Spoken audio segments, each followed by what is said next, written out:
하나님의 말씀이 영혼의 양식이라면 기도는 영혼의 호흡입니다. 하루의 시작을 말씀과 기도로 연다면 우리의 영혼은 날로 건강해질 것입니다.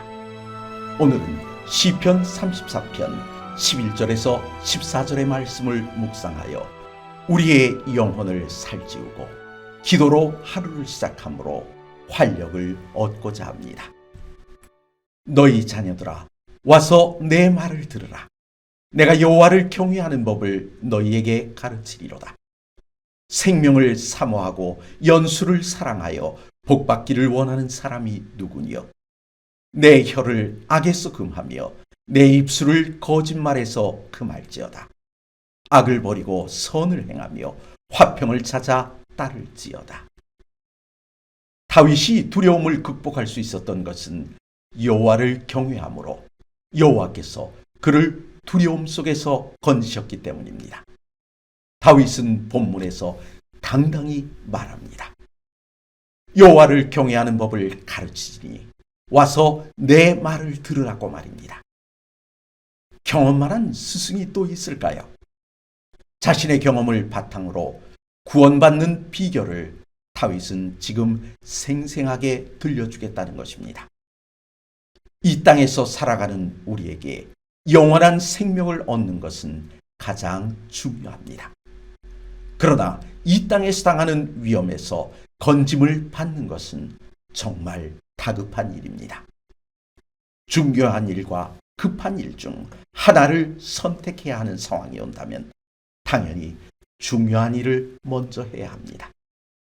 그렇다고 해서 발등에 떨어진 불을 그냥 둘 수도 없습니다. 12절을 보십시오. 사람들이 생각하는 복은 어떤 것입니까?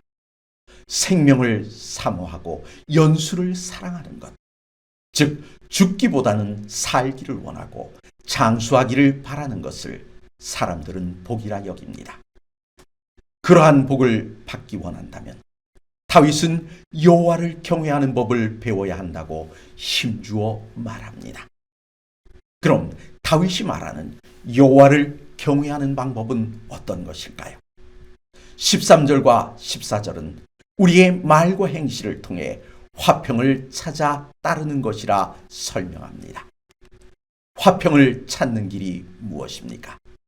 13절은 먼저 내 혀를 악에서 금하고 내 입술을 거짓말에서 금하라고 권면합니다. 왜냐하면 사람과 사람 사이를 이간하여 화평을 깨뜨리는 일의 시작은 우리의 입술에서 출발하기 때문입니다. 사람과 사람 사이를 화평하게 하는 일이 왜 중요합니까? 예수님께서 마태복음 5장 9절에서 말씀하시기를 화평하게 하는 자는 복이 있나니 그들이 하나님의 아들이라 일컬음을 받을 것이기 때문이라고 하셨습니다. 우리가 얻고자 하는 복을 받는 비결이 바로 화평케 하는 일이라는 것입니다. 그러니 다윗은 우리에게 혀와 입술을 다스리라고 한 것입니다. 화평케 하는 자가 되기 위해 먼저 혀와 입술을 다스렸다면 그 다음으로는 무엇을 해야 할까요? 14절은 악을 버리고 선을 행하라고 권면합니다. 다시 말해 우리의 말과 행동이 화평을 이루는 것이어야 함을 지적한 것입니다.